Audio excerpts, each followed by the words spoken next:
Hey, yo. Let me talk to you.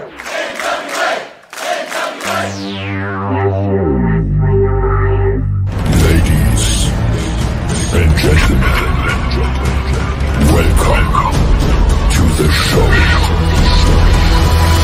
It's time for the Other Alliance Guys podcast with your hosts, Tim, Dave, and Jeremy.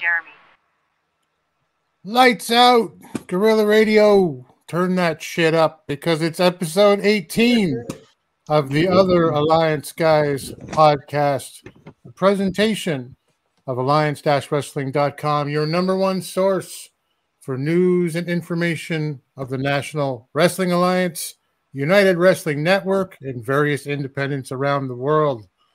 I am NWA Gold. My name is Tim. I am joined. I'm going to put myself in the back in the middle here. There we go. Look at that. That's neat. I just learned how to do that. I'm very proud of myself. This is a very professional show that we have now. I am joined, as always, by my brothers in pod. You know him as Wrestling with the MMA. His name is Jeremy. How are you, Jeremy? I'm doing well. I'd be doing much better if I had the money or the shirts that I spent the money on of Rage Against the Machine back in the day. Because then I'd be able to turn those back into money more than likely. Because vintage and all. Well, follow-up question. Who stuffed the banks? Who staffs the party ranks? Yeah, I caught you off guard there. And the music man himself, our fantasy booker, Dave Scooby. How's things up your way, Dave? It's looks like fall has fallen. Yeah, it has certainly up here as well. It's frost is in the air up here in Canada, and so be it. The summer is long since over. But we are on the air. We're going to keep going. If you're in the chat, please speak up. We'd love to hear you, everything you have to say. Willie Bowen's in the house right now. Hey, Willie. We await the Tyrus joke of the week, of course. Thank you, Willie. We want to hear about James Bell's in the house. Happy Wednesday to you as well. We want to hear about all of your stuff today, but the question I threw up in the chat earlier, what's the verdict on the new U.S. tag team titles? Because, guys, we have new U.S. tag team titles as brought out this week. And, of course, we're going to be talking about how that came about with William Patrick Corgan and Wrecking Ball Legursky. If I could ever find the pictures that I put up here. Here it is. These are the two guys. These are the two belts, the old one and the new one. And we'll get into maybe why precisely that change was made a little bit later. I got to tell you, from my point of view, I'm not a fan of either. But what do you guys think? I was sort of getting used to the I guess the USA Shield, the old style. Yeah. I mean, it's just it's a decent looking throwback, but I mean, they could have done so much better than either of those. I mean, just if you're going to do a throwback, pick something that everybody knows, or do something original and do something new. I kind of wondered if it might be leading to a third belt down the road, like the JCP ones, where winner takes both and ends up with a third. I don't know. James says he likes the new belts, hated the comedy skit. What do you think, Jeremy? I'll get into it a little more in depth later on in the review, but I will say that red is my favorite color, and it is now completely overdone in the NWA. That's 3 men's titles that we have that have red straps now. It is. Here they are, in fact. There are 8 if you want to look at tag team battle titles as single belts, and you probably should. There are 8 titles in the NWA right now, and as Jeremy says, they got the TV title, the national title, and now the U.S. tag team title's red. There's a lot of red in the World Junior too. Yeah. They look great, by and large. 3 of them are made by, let me think. Well, so Dan Van Alst makes the Women's World, the World Tag, and the National. You can buy them actually off of beltsbydan.com. Fandu makes the World's Heavyweight title, the Women's Tag, the World Junior, and now the U.S. Tag Team titles. The television title, as far as I know, is currently a bootleg.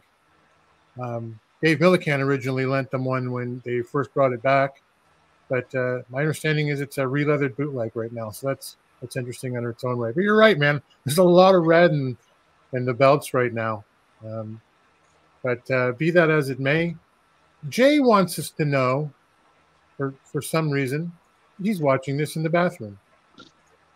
At least you're watching, pal. Yeah, just watch. That's all that we ask. Not a fan of the new U.S. titles. No. Do we remember when the 10 pounds was on Red Velvet? No.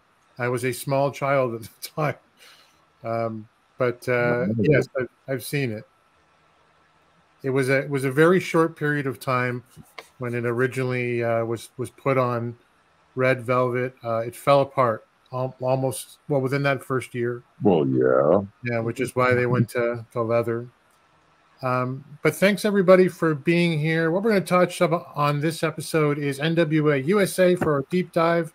We are skimming across NWA Power. I swear to God, we're going to be doing that.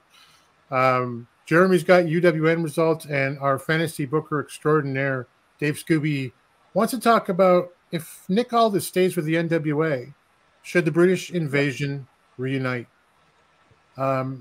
Hey, one more thing I wanted to add before we get into the NWA USA. I would not have thought this within the last year. You see this guy right here? This guy's had 5 national title defenses since becoming champion, to my count. He's beaten Joe Alonzo, and Crimweather, as Jeremy has now made me say by repeating it so often. And he defended, this is from Mondo Lucha, which I think is in Milwaukee. Yeah. And he has defended in a couple of other promotions, BTW and Pro Wrestling Epic in Illinois. He is a traveling champion, and all credit to that gentleman behind the mask for doing that. It's great to see.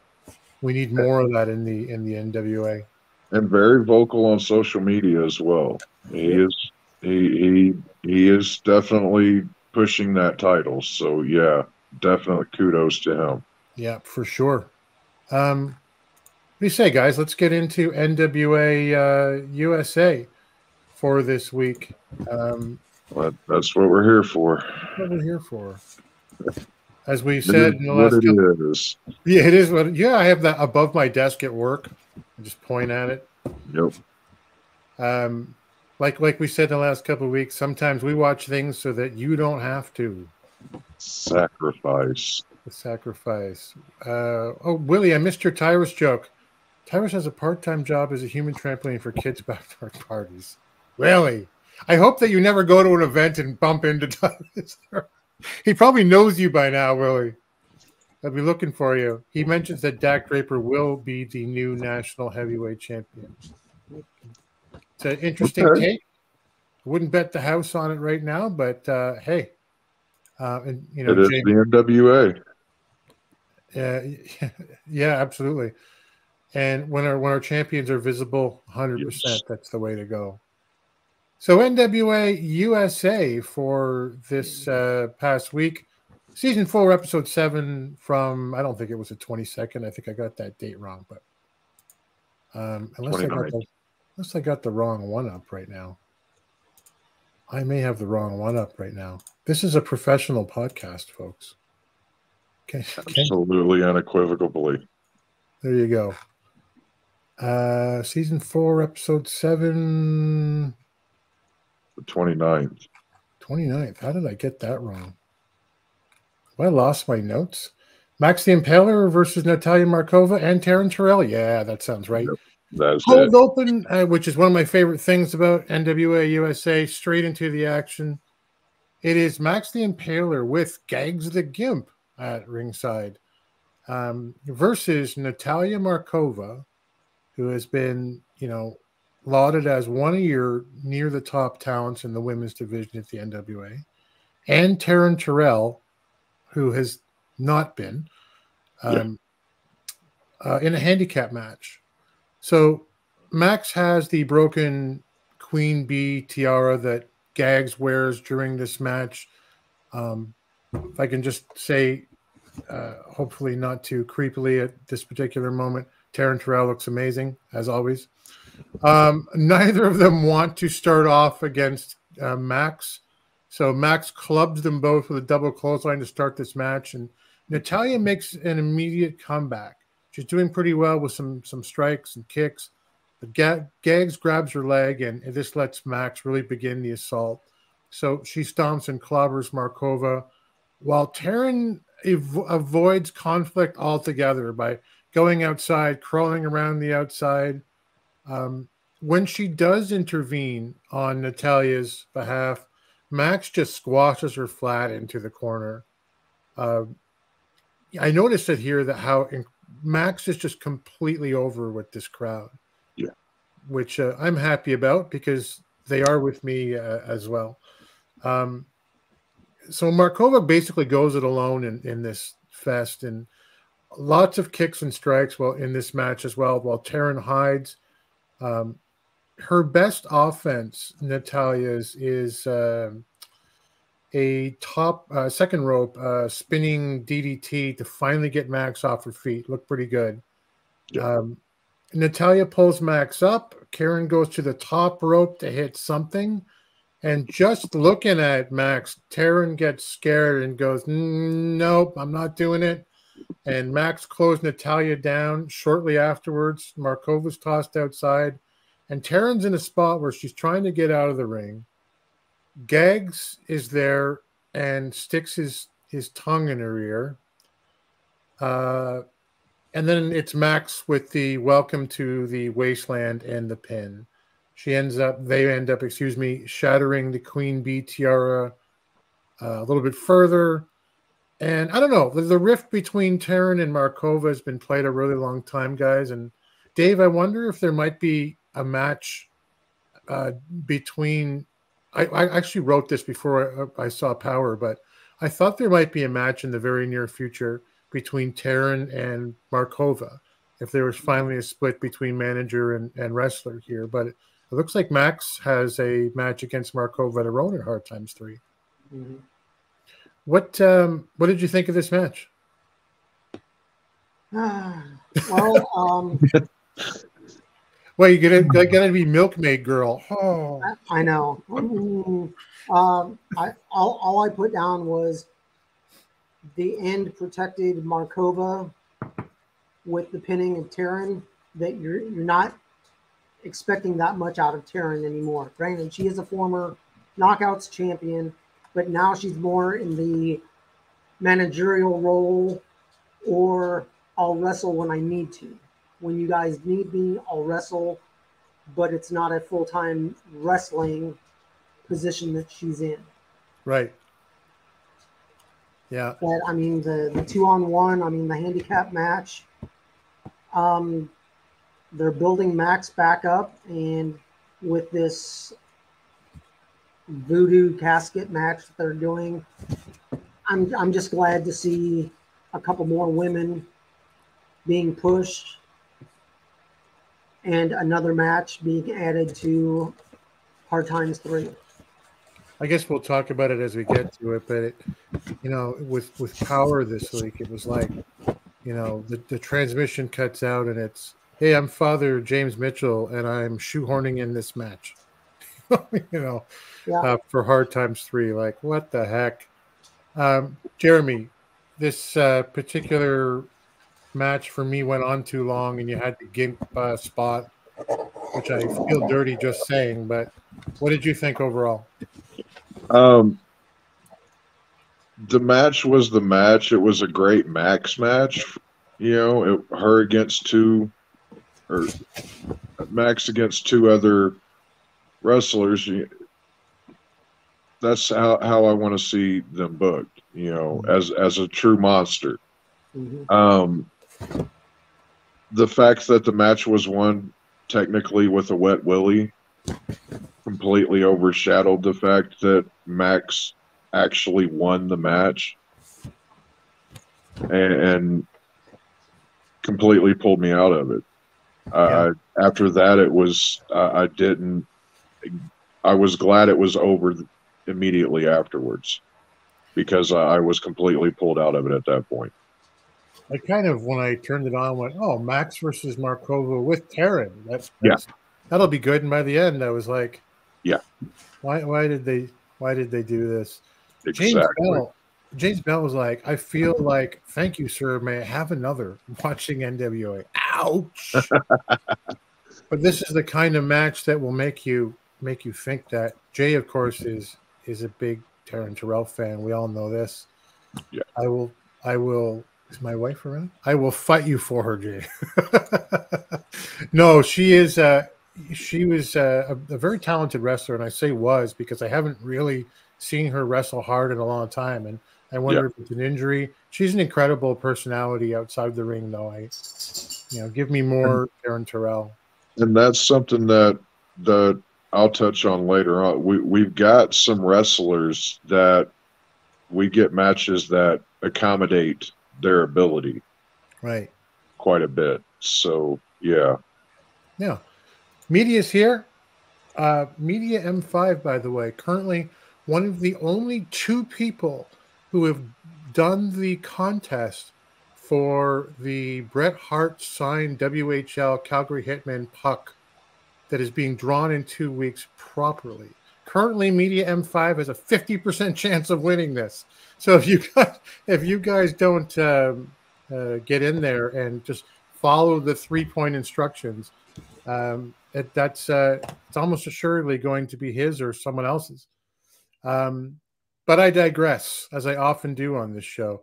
Willie, just going back to Scion, all title holders should be traveling champions. Exactly. I can't disagree, man. I love it when the world's champion does it, and I don't think that we've seen a television champion do it, but I could be wrong. Media said, "Yeah, that tongue in the ear, man, is so not needed." By Gags the Gimp. Let me just greetings, Glasgow, Scotland. Glasgow, Scotland. Am I my way back?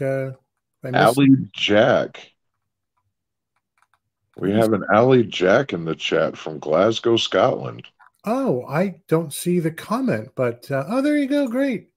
Hey, Ali Jack, welcome. So nice to have you here. We're just getting started, and that was a match that could have been an A-class match. Ended up for me being around a C+. So there you go. So we get Velvet and Tim Storm, or excuse me, Joe Galli and Velvet. No Tim Storm are announcing this episode is a tribute to the Fixers tonight, which I had not heard before. Neither. Yeah, hasn't been advertised before, just hearing that. So Jamie Stanley is with Kyle Davis. It's Davey Richards and Colby Carino, who he is the chief brand officer for. I kind of like that title. It's new and interesting. Stanley says, "I put this match together for Hard Times 3. He and Colby are going to dominate the NWA together." He's a good talker, Jeremy. I hope he stays and gets some success in the NWA. You like Jamie Stanley? I really like this segment. Stanley nailed all the right points here and did it, and didn't drone on. This didn't go on forever. It was like 45 seconds total, in and out. Perfect.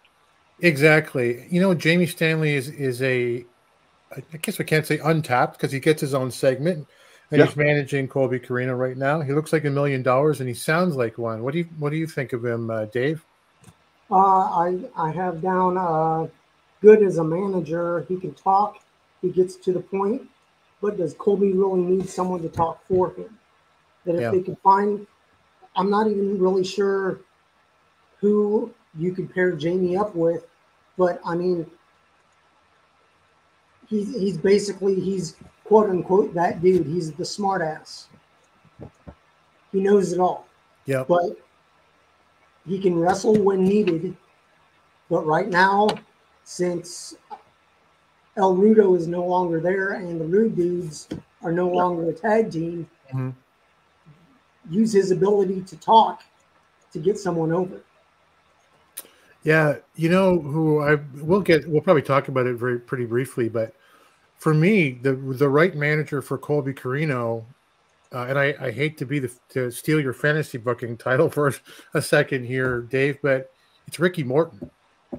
And with Ricky Morton refusing to shake the hand of Wrecking Ball Legursky, or excuse me, Jay Bradley this week, you kind of wonder, is Ricky gonna end up going heel with Kerry at some time for Hard Times 3? And maybe there's that, we kind of call it the Fortunate Sons storyline with Kerry and Colby Corino. Ricky's been a heel before for a very short period of time as Richard Morton with Morton. Yep. Yeah, with the York Foundation. That was it, right? But yeah, that was Jamie Stanley with Kyle Davis, as Jeremy says, short and to the point. We get Mae Valentine with Kerry Morton. She says, Ricky's facing Jay tonight, and Kerry says, this never-ending feud with the Mortons and the Fixers. And I wanted to mention something Willie said, take the U.S. Tag Team Championship belts off of the Fixers. The comedy act isn't funny, plus it takes away the wrestling credibility of the NWA. I think I'm with you now, Willie. I think my time with the Fixers and the enjoyment of them is nearing its end. I don't mind the comedy because I think they do a good job at it for what they do. But I've seen a lot of it in a short period of time. So, yeah. But back to Mae and Kerry, they have won individually over the Fixers. He has the opportunity to wrestle Homicide for the World Junior. And then he says, Mae says, break down Colby Corino versus Davey Richards, which he has nothing to do with, and makes me think of what I was just talking about a second ago. I thought, why would she ask him to do that? And he says, it's a match of the year candidate for a guy he admires in Colby Corino. And a pound for pound, he calls Colby one of the best wrestlers in the world. So that made me think maybe there's something in this storyline that we've been, I've been hoping for a long time with the two of them getting together, especially after we'll see the main event tonight. Dave, anything in this segment? Am I reading too much into it? Sometimes I do that. It was strange that they did bring that up, and I'm like, almost, if you can't beat them, join them. But it's almost flip-flopped where you see Ricky with the attitude and Kerry's just the happy one. Right. That it may be Kerry finally snaps and realizes, hey, I don't have to put on a smile and be the good guy all the time. Right. But, I mean, the feud with the Fixers and the Mortons really hasn't done anything. It's just there. It needs to stop. Yeah. It's a storyline that's just there. I mean, the tag belts, it has nothing to do with it's almost a personal vendetta thing, but it has no ending. I counted up the number of the amount of talent in the NWA. So wrestlers, male, female, plus managerial staff, not including announcers. And I did it fairly thoroughly, but not, clinically. but I think it's accurate. And I counted 91. Wow. And that's a much larger roster than I think I had anticipated that it would be a couple of weeks ago. But looking at it, what I was struck with was that there's a lot of other combinations and just talent on their own who I would be much more interested in seeing in a storyline than the ongoing story between the Fixers and the Mortons. Like, it's just one of those feuds, Jeremy. I want to see kind of end, hopefully, for Hard Times 3 as well. How about you? I'm hoping it does. Yeah. Involving Reiki in it and having to sit through watching him go into another match is just, it's like watching Joe Montana come out onto the field in the Kansas City Chiefs uniform. It's just tarnishing the legacy. Right. Yeah. Well, I get that. Or well, there's so many other football analogies I was about to throw. I'll stop myself. But yeah, that is it's if you guys remember the Rock and Roll Express, and we're all, relatively within the same age group, they were so over and they were so amazing. And there's a period, and I'm just spitballing, 86 through 91. And it could be, smaller or a little bit longer, when they just, they were just incredible. And that's why it's so hard to see, like you say, Joe Montana put on a different uniform or come back out for one more season. Yep. That was a Peyton Manning move for me. Like, hey, look, glad he got the ring again, but there you go. He didn't actually get that ring, though. Yeah, it was gotten for him. But you know what? Yeah. We're just going to call it, and, it's all good. He's good. Willie wants to see the Fixers versus the Briscoes. I think they're tied up, the Briscoes, in a promotion that doesn't actually exist right now in ROH. By the way, and I don't think he'll hear this, but my fellow Canadian, Zach, over at lovewrestling.ca, posted something on Twitter. Did you see this? No. Yeah. But I do know who's that. I think so. He said, he said, I'm just kind of throwing this out there, but wouldn't a lot of problems be solved if CM Punk just got slid over to Ring of Honor, a brand that he loves, wants to protect? He wouldn't be near the EVPs.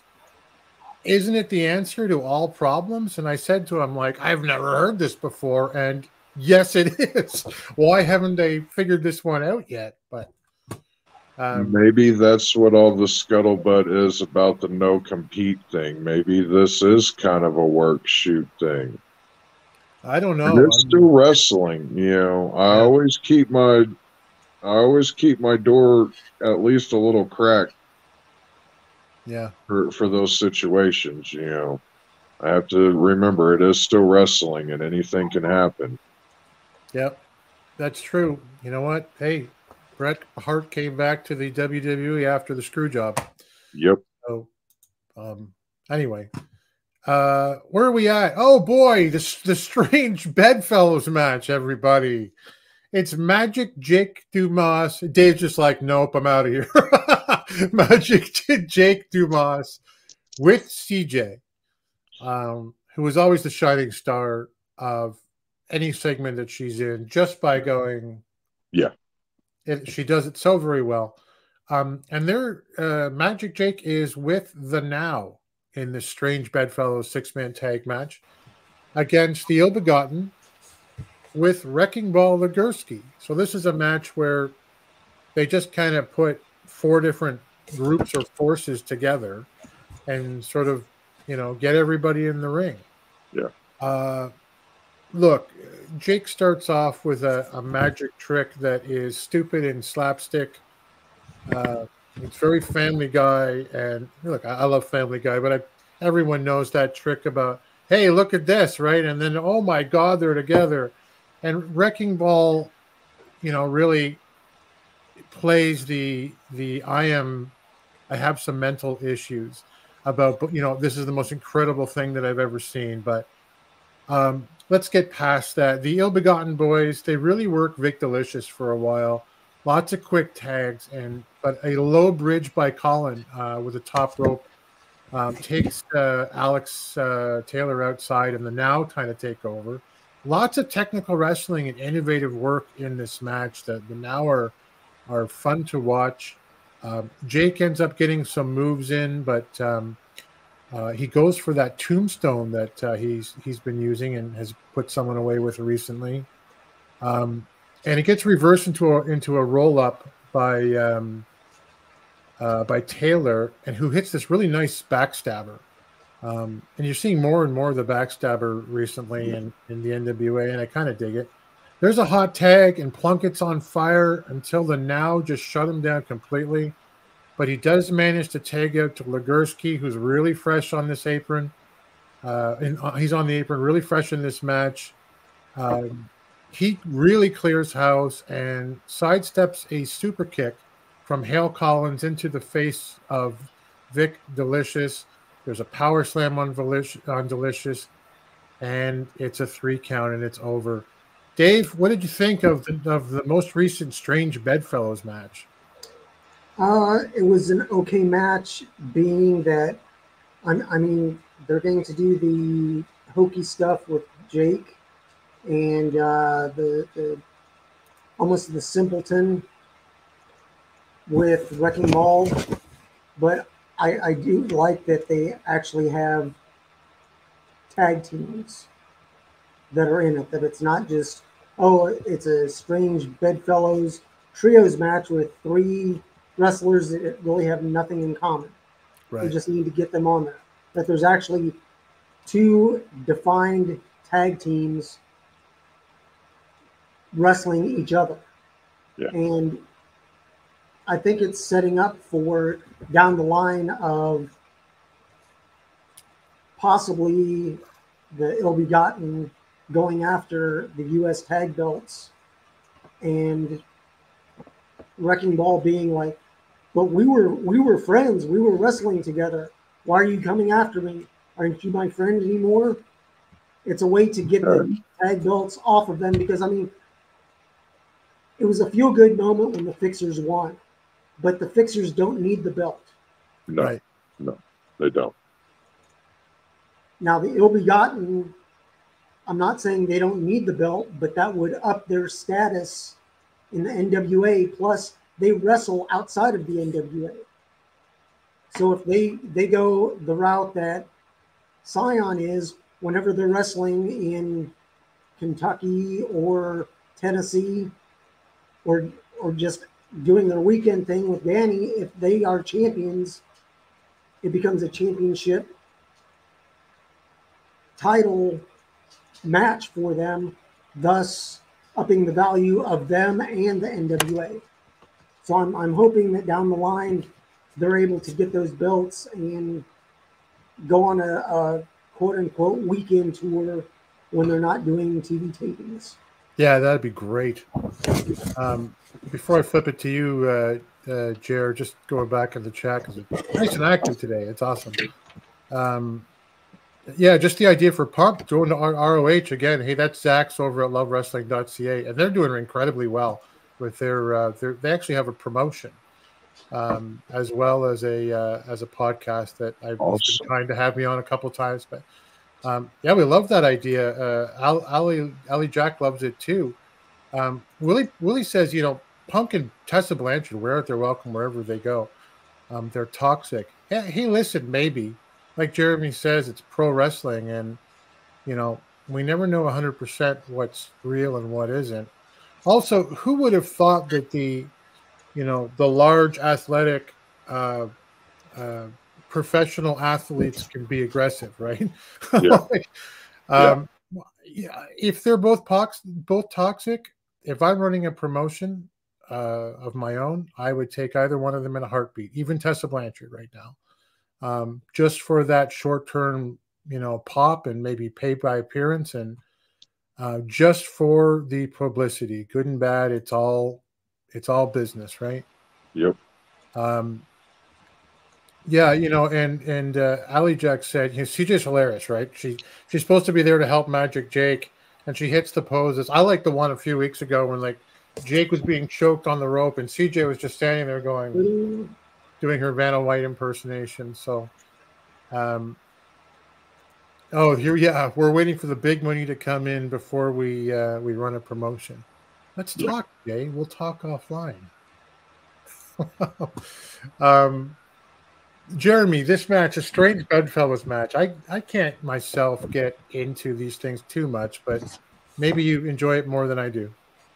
The only thing I enjoyed about this match was the Mystery Science Theater 3000 vibes I got with CJ preventing herself down in the bottom of the frame, and presenting the match. That was the only thing I liked about it, was those vibes that I got. The rest of it was horrible. There was the moment right before Taylor hits that backstabber, and they're both on their feet for a good 4 to 7 seconds to set it up, and then he hits it, and I understand it takes something out of you, but then they lay there for 15 seconds or so trying to recover, and I did not care for this match. That was the one time I didn't. One of the few times that I haven't enjoyed, that I found something that Alex Taylor just kind of totally screwed up on in a match. I felt that was a bad spot. Yeah. Yeah, media says, okay, so I'm not alone in this one. Yeah. I guess he didn't dig it either. Yeah, man, I don't know. It seems like let's just get some guys TV time and put them all in the ring. Again, we're pretty. Get that, but yeah, put out a good product. Yeah, you guys should know what you're doing. We're right near the pay-per-view. We're 2 weeks away or less, so we know how TV gets during this period. It also means that in the weeks ahead, TV's going to ramp up and be pretty darn good again. Right. Usually that's how it happens in the NWA. Although I find in wrestling overall, and somebody said this, maybe it was Busted Open, usually it seems to die down in the fall. There's about a 3-month period where wrestling kind of coasts. Yeah. And I would think that would be the time where you'd really want to ramp it up even harder, because then you've got big groups of families together. That's right. Yeah, great point. All right, so May's with Jay Bradley, and she says, "How do you feel about the Mortons rebuking you, Jay?" And he kind of says, "Yeah, I think I know what rebuke means. I'm trying to take the high road here. I can't understand why Ricky won't shake my hand." And May says, "Okay, well, what about the Spectaculars? You got them at Hard Times 3." And he says to call the Dirt Sheets because one snap of the bow tie and the Fixers remain U.S. Tag Team Champions. Anything here to talk about, Dave? Did Jay give away anything that is worth repeating? No, not really. I have written down they're still pushing the Morton storyline, and that just needs to end. It's really doing neither team any good. I like that they're pushing Hard Times and the Spectaculars, but they're just such a new team. I don't see them taking the belts unless there's some, I don't know, interference, possibly by a 60-some-year-old gentleman who won't shake a hand of a fixer. It could be interesting. I don't want to start a thing, but I'm prepared to start calling the Spectaculars the Adequates. And even that is subjective. Jeremy, I mean, part of my problem with the Fixers, especially Wrecking Ball, and I like them both. I like the gig, but they're both beyond just regular stupid into, ridiculous stupid. Yeah. And it's so hard for me to buy. What do you think of Jay Bradley in his interview? This was one where I just kept asking myself, where's your tag team partner? Why isn't your tag team partner out here with you? I'm the comedy shtick and the I'm a big dumb lunk is growing very old with me. I'm tired of it. I'm ready to. I'm fine with if they break up at this point and do their own things. If Legursky wants to continue down that path, or if they both want to, that's fine, I guess.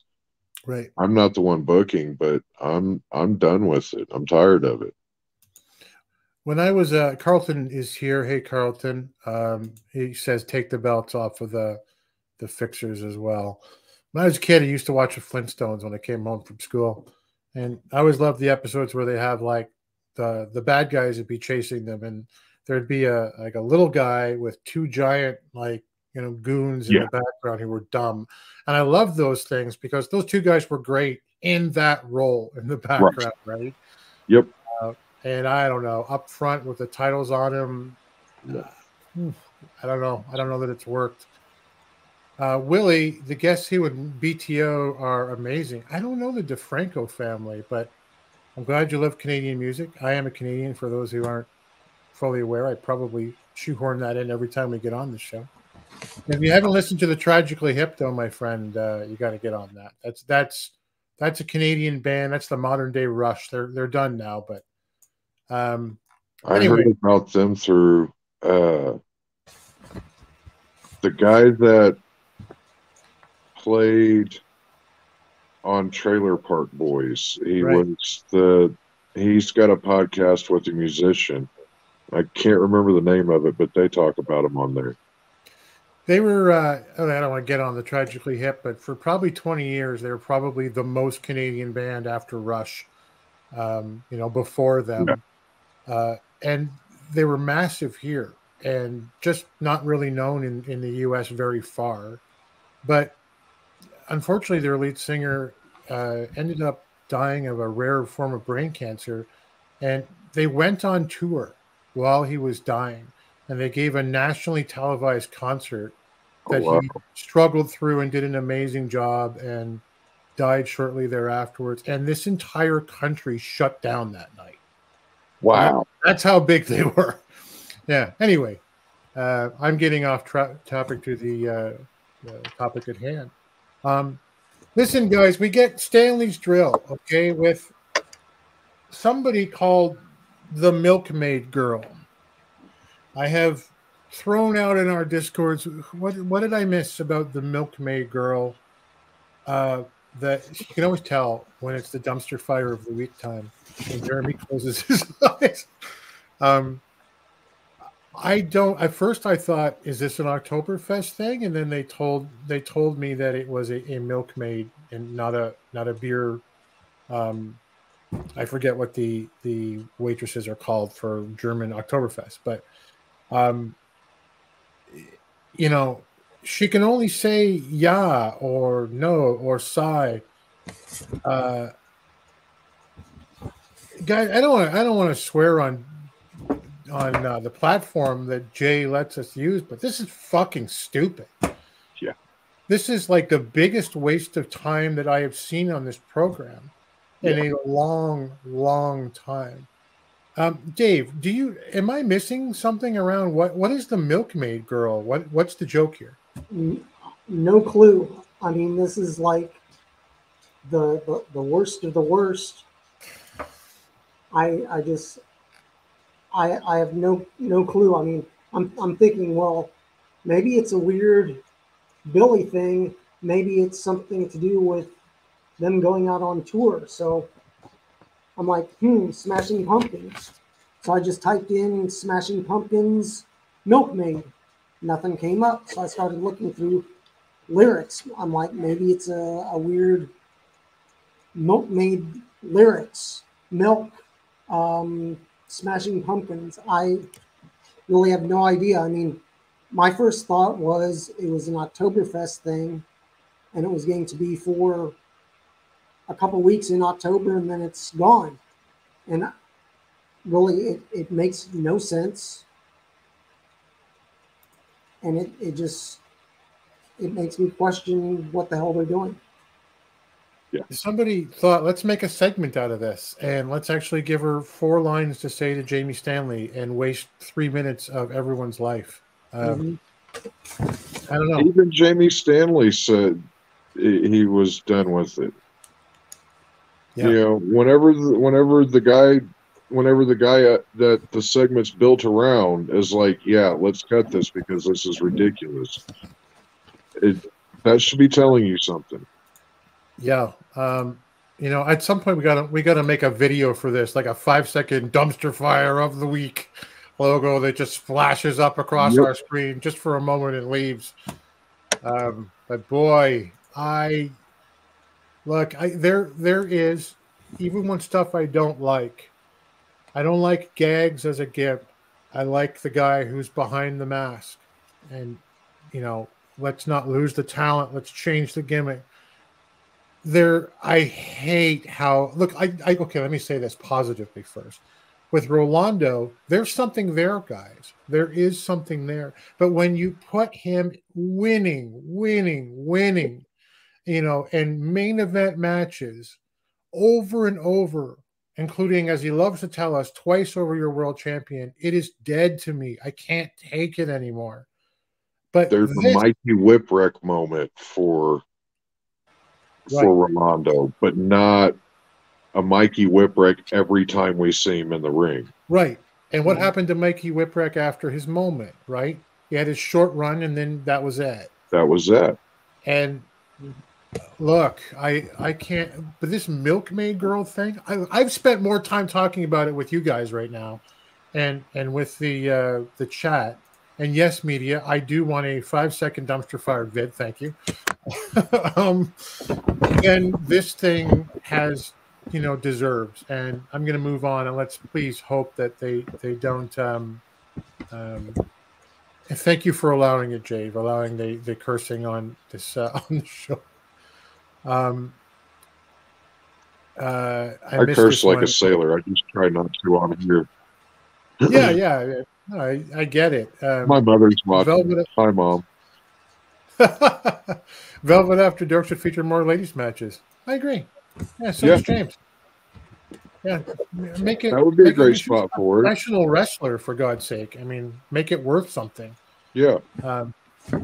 Anyway, well, we don't need to go into that particular dumpster fire right now.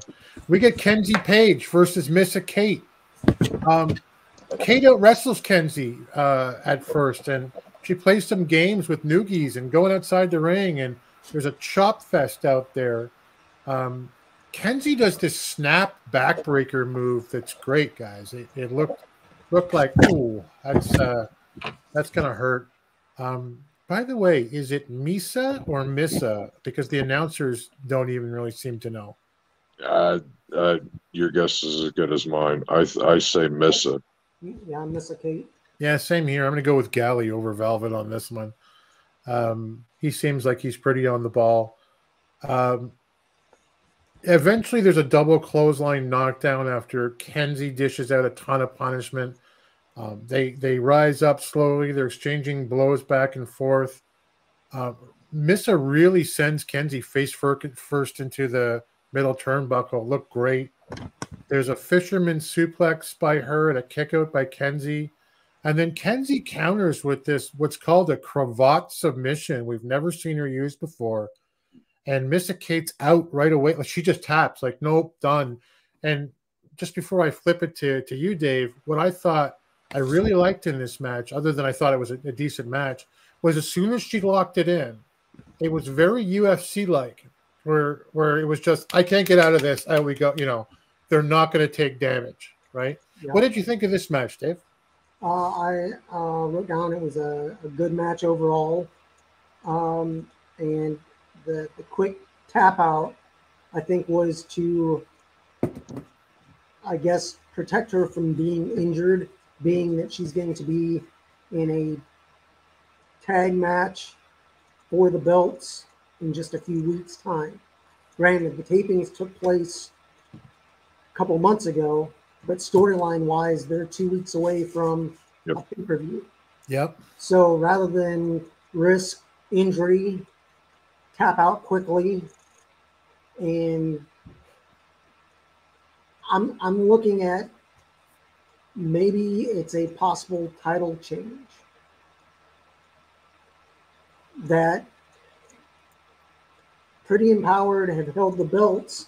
They've had their ups and downs, but maybe it's time to put the belts on someone else to build up the women's division, the women's tag team division. Because right now, unless you count the Hex, there's only 2 teams. Yep. Yeah. They need to either bring in a couple more teams or take who they have and build up. Give them some time to put some teams together and make some contenders. You know, just politically and socially, I'm fairly center left, and so I'm all for things like Empower. I was really excited for Empower last year as a pay-per-view. Yeah. And I love stuff that maybe is non-traditional, like Pollo Del Mar coming to the NWA. What a wrestling mind Pollo is, let alone character. You know, and Max the Impaler wrestling both sexes. I think it's great. But it's not difficult for me to say that if there isn't tag teams for a women's division, I don't think it's too left to center to even say it. If there aren't tag teams and you're not getting them and you're not building them, dump the titles. Don't have the titles. It didn't work. Titles come and go all the time. Jeremy, this I thought was a decent match, and you're an MMA guy. What did you think of the ending, and what did you think of the match itself? I was not expecting that finish at all. And watching it, that karat that she got, that was snug. She had that in there, and it the way that they had the camera angled and her tapping immediately, I would have too, because it looked very snug. You know, I like the aggressiveness that's came out in Kenzie Page in the last couple of weeks. We saw her come out victorious whenever her and Ella Envy and Roxy had that train wreck of a match. Yeah. You know, but she started emerging that more aggressive nature. We started seeing that peek its head out there, and we're seeing a little bit more of it now. So I wouldn't be surprised if we saw a breakup of Pretty Empowered down the line at Hard Times, you know. Yeah. Yeah, I don't know why. It's hard to tell with the continuity if they're going to do that or not, the way it was kind of screwed up recently, but that's a good call. I want to get to the chat here. Back up here, Carlton and said, this was a bad show for the NWA put on, and then he'd heard that Billy's looking to make the NWA developmental territory for AEW or WWE. What he said was, I think on Busted Open Radio, was that he wouldn't discount it if the, and that he had discussions. I think he said, don't quote me, I'm not an insider, but I think he said with Hunter. I can find the article, maybe I'll post it up later, but where they just talked, and it would be something that they would talk about. He'd be open to being a developmental territory. Willie kind of says here, that's a cutthroat promotion, WWE. They would attempt to deplete our roster for Power in USA. Yeah, they would. But any arrangement that would have to be struck would have people, I would think, coming up or going down. That's the whole idea. Yeah. James says that he agrees that's what would probably happen in that case, but he's hoping that the I'm hoping that will force the NWA to work with smaller organization in a cohesive way. I'd much rather see that. Yeah. I would as well. I mean, part of we all listen to Jim Cornette from time to time, and I remember part of the issue with Smoky Mountain was, you know, we need this from you, and him saying that's not how we do things. Yep. And stop bringing that. You know, you want a cage match and you ship that blue cage that Hogan fought Bundy in back in like '84 or whatever. Yeah, like we don't use this stuff. That's not our style. And goodbye. Yeah, you can't bring your New York style to the Memphis area wrestling and stuff. It just doesn't compute down there. Yeah, and to Willie's point, they did have affiliates with All Japan, AAA. CMLL, it's a long story. Jay can probably tell you everything about what happened back there in the day, but there seems to be a lot of other talk that the chat's on fire. Pretty Empowered have had 2 title defenses in their time, which is odd because it feels like they're featured a lot. Carlton thinks they ought to keep them together. They're pretty good. You can push them hard, and you know, Jay mentions there are enough all-women promotions the NWA could work with to make the division viable. You know, friend of the Alliance, Brian Rosa, runs Mission Pro, right? Yep. I imagine while Thunder is, you know, being in AEW, though she's out right now. Who knows? Like you were saying earlier, Jeremy, anything is possible in the world of pro wrestling. It's supposed to be. It's supposed to be. We get May with Flip Gordon. She says, hey, you got Carino on Power. And he's like, I need a win here. I'm excited about it. That's all it is in this interview. There's nothing here except that we now know that Flip actually can speak. And I hope they let him do that more. I'm going to go, unless you guys got notes, I'm going to go on to the next match. It was a 20-second interview. Yeah. Kyle Davis at the Control Center this week on Power has Hawks Aerie versus the Dirty Sexy Boys for the #1 contender to the World Tag Team titles and a shot at Hard Times 3. As Jay said on the pre-party, if you don't know who's going to win this match on Power, you're not paying attention. There will also be a #1 contender to the TV title match as Judas takes on Mims, takes on Gustavo. These are 3 guys I thought who should all be in the TV title division. But what the actual? None of these actual 3 guys who should be in that division warrant a title shot is what I thought. None of them have done anything. Anyway, and there's going to be a team war with the Cardona family versus the Spectaculars. This is what I do when I don't give a crap. Anyway, what's up? Oh, hi, Hudson. The cat's here. Hooray. Wrecking Ball. This is the scene. This is the big scene of the show, guys. Wrecking Ball Legursky is with Kyle and William Patrick Corgan, the boss. And he's holding a black belt bag. And he says, Billy says, congrats to the Fixers on winning the U.S. Tag Team titles back at NWA 74. As the custodian of NWA history, I brought back a belt. But my idea, he says, is that belt styles shouldn't last very long and that they should be changed out. And that's a temporary belt. It was always meant to be a temporary belt, the one that you have. So, I mean, hey, it's wrestling. Sell the storyline. That's great. If anyone's interested in what the true story is, we can talk about that offline. Hit me up on Twitter or anything else. But I'm going to just skip it since it's 7 o'clock already. But there is a story around the belts and why the belts are being changed out. He shows it to the audience. It is, he says that it's based off of the Sheik belt out of Detroit. Although Dave Marquez at the United Wrestling Network tweeted about it and said, "Wow, I'm very flattered. It looks exactly like my tag team titles here," and it does.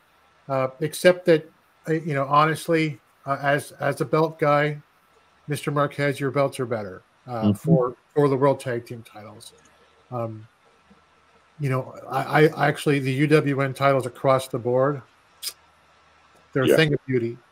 There's almost 400 titles, arguably more, in NWA history, and some of them are also top notch. Obviously, I love NWA titles. They rock above anything else, but UWN titles are amazing for the ones that they have had and do have now. I'm getting out of the story, but he says we got to switch the belt out. Wrecking Ball looks at it, and if you saw Jeremy's thumbnail from this show, he goes, "Nope, I'm good." And Billy says, what's the problem? You don't like the belt? And Wrecking Ball says, this one's red, white, and blue, and it says Fixer's Rule on it. And he's like, look, I don't want you to misunderstand. You're still the champion, but this is a new belt to replace that one, and I'm swapping them out, so let's swap them out. And Wrecking Ball continues to say, no, I don't want it. So they argue. Billy gets slowly madder and starts to raise his voice, and Wrecking Ball says, it sounds like you're challenging me to a match, Billy. I admit laughing out loud at this point. Yeah. But Billy wisely says, I don't challenge 400-pound men to matches. That's not what this is about. I'm not challenging you to anything. I'm telling you that I pay your checks, and you're going to swap the belt, though, because this is the new belt. That's the old belt. If you want to continue to get checks to feed that ample but svelte frame of yours, you're going to give me that belt here. And Wrecking Ball gets quietly angry. He looks half Hacksaw Jim Duggan and half Hulk Hogan hulking up, and he just kind of turns around and goes, no. And he leaves with his belt. And, not Jay Bradley. Wrecking Ball leaves, and we have Billy is flabbergasted. Kyle is flabbergasted. There's a very funny comment from Joe I caught with, like, if he's not getting paid, he'll starve. He eats 16 meals a day. So my guess, Dave, is that the Fixers will be in a feud with some team that gets assigned the new belts as new champions when the Fixers won't give up the old belts. Yeah. That's my guess. Maybe it's the Spectaculars, or maybe it's the Mortons or the Morton Carino tag team that we talked about. What did you think of this segment? It was big news for the NWA, but a bit of a comedy act around the whole thing. What did you think? I just put that it was too long of a segment. It needed to just be short and to the point. That it's, you either take this belt or we're taking the titles from you. We're switching them out. It's just, I don't understand why there was only one belt. Yeah. Jay Bradley wasn't there.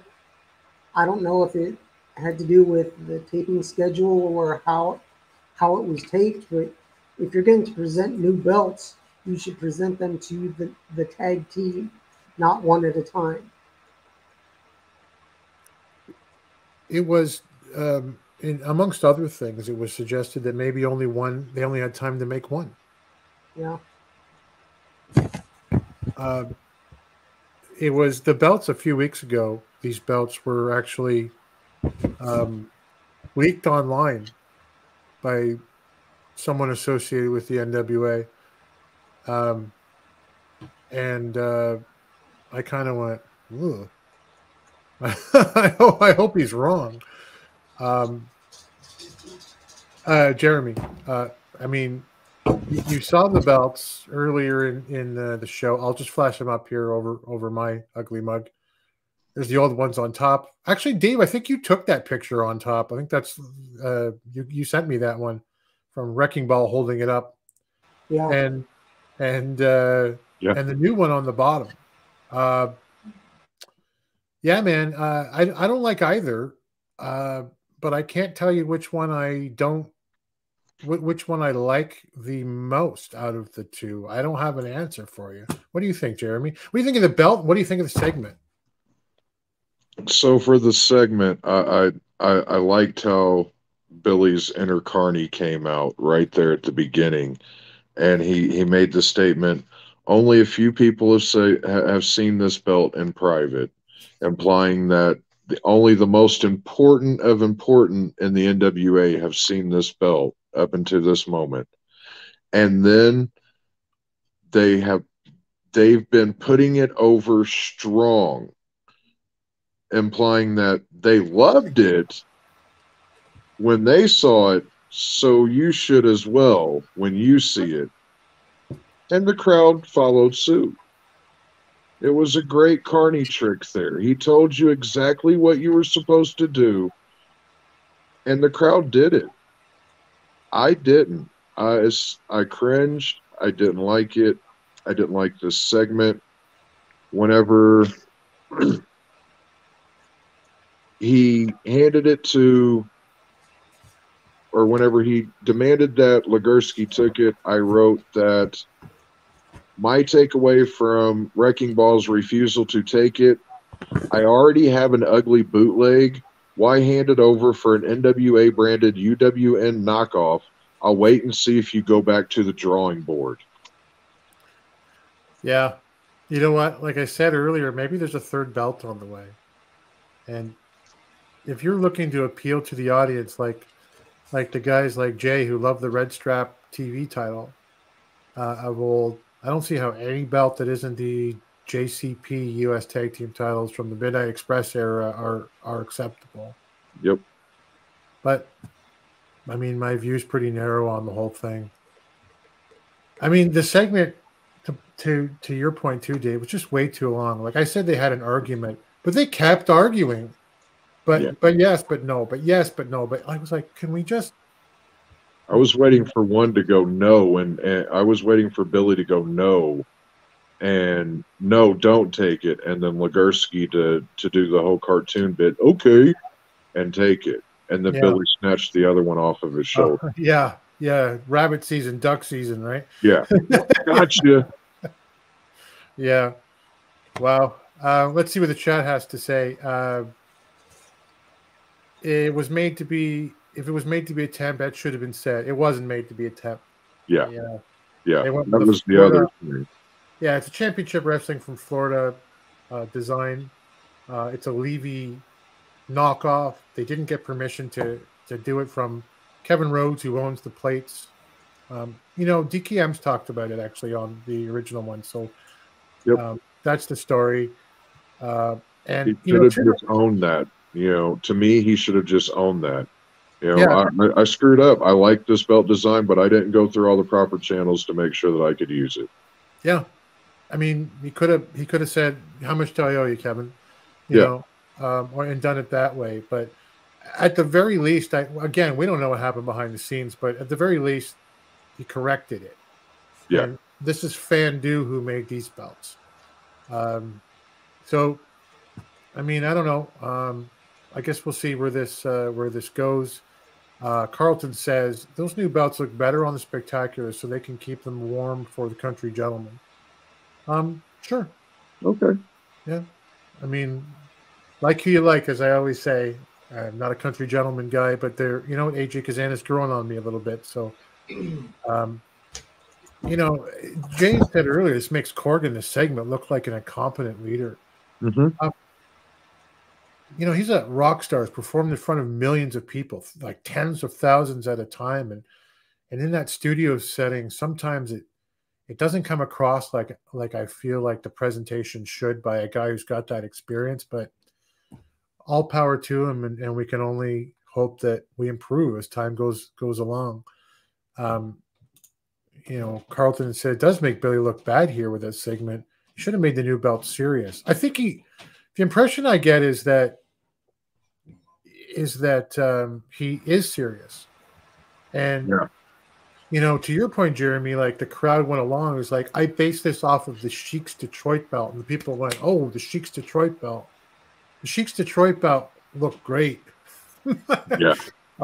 This one, I don't know. It doesn't for me. It falls completely flat. The boss says during the pay-per-view, Billy should run out and steal them like a belt burglar. Don't give him any ideas. Yeah, that's it. Anyway, we get to the main event. Finally, it's Ricky Morton versus Jay Bradley. Ricky won't shake Jay's hand to start, and both men take turns in this bout, you know, vying for the crowd's cheers, either rock and roll or USA. And this crowd is firmly behind Ricky Morton. It is hard to be a face when you're standing in the ring opposite Ricky Morton, I guess. Ricky's most effective offense in this match are foot stomps on Jay and attacks on the leg, which is obviously a good strategy. Jay's are just big clubbing strikes that he just nails Ricky with over and over. One spot I wrote, yeah, okay, was Ricky flipping Jay Bradley out of an abdominal stretch? No. Yeah. No, guys, no. I didn't buy that.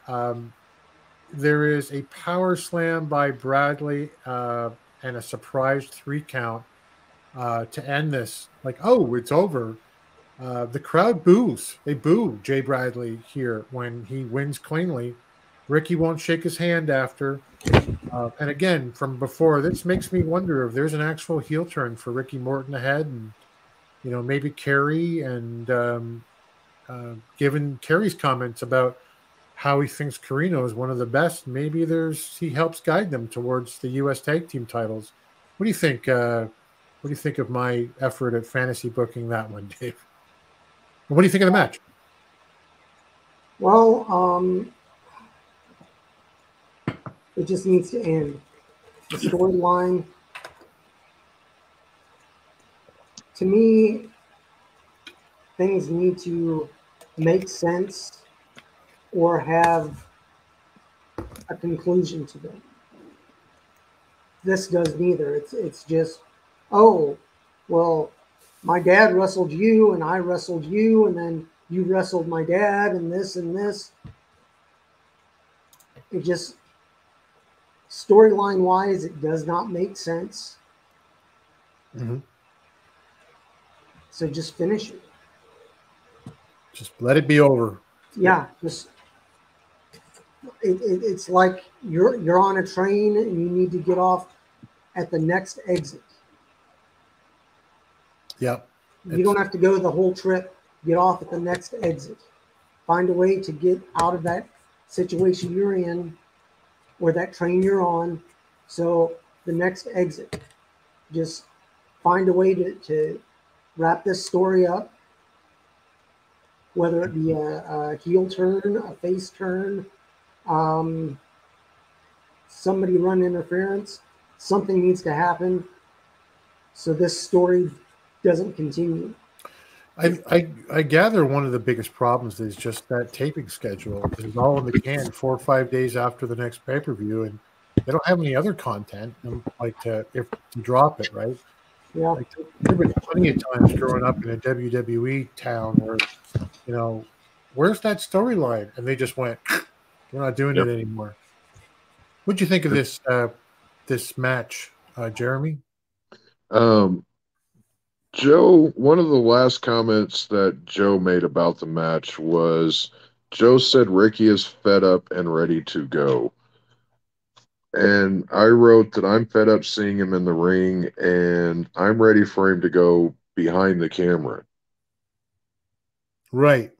This was a match that I stated this earlier, that this was paced for accommodation for Ricky the entire way. And I love Ricky Morton. I was a kid when the Rock and Roll Express were at their peak. And I loved those guys. I loved watching their matches. And this is just so hard to watch. Yeah. I want Ricky to go behind the camera or whatever, like we always talk about with other guys like Tyrus. Yeah. I want him to get a paycheck. I want him to give that experience over, but I just definitely, but just not in the ring anymore, man. Please. Yeah. That was NWA USA for this week. We're going to skim through Power like we have never skimmed through Power before. And we're going to do this every week because I want this to be an Alliance guys, an OG Alliance guys thing. But also, we just go too long. So cold open on Power from season 10, episode 8. It's Gordon versus Corino. Here's my notes, guys. Holy shit. Can I see more of Gordon in the ring, please? There's a high spot in this off the top rope that I know they had to set up, but it looked amazing. Corino gets the win with this one with the Colby Crush from the second rope. Dave, what did you think of this match? Well, like you said, we need more Flip Gordon. He's just a good all-around athlete. Plus, him and Corino together, it was a good back and forth. They highlighted each other. And it didn't hurt Gordon being that he's new to the NWA. Yeah.